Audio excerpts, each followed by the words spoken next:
Við hérna hjá Leikbrot, við náðum að rífa aðeins í feðgana og nafnana Tómas og Tómas og við skulum bara byrja á mikilvægasta atriðinu.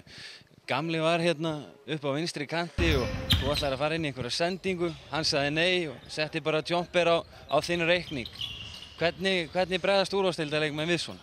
Þetta var náttúrulega bara vanmat sko held ég. Það er svo langt síðan ég keppti á mótunum, þannig ég segna þetta eitthvað. En strákar, svona öllu gamli slepptu, þetta hlýtur nú að komast svona svolítið hátt í minningabókinni, eða ekki?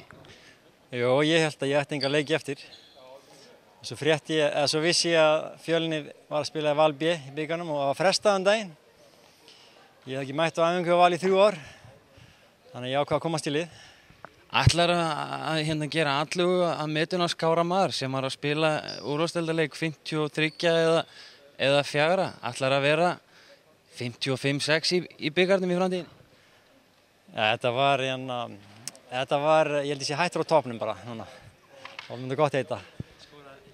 Skoraði 2 stig á strákinn. Já, en hvernig fannst þér að mæta kallinum? Hérna, var hann að lesa þess og opna bók eða ertu búinn að æfa eitthvað út í porti sem hann veit ekki að? Hann var að byrja að brjóta eitthvað á mér hann út í horninu, eitthvað að reyna að æsa mig upp held ég.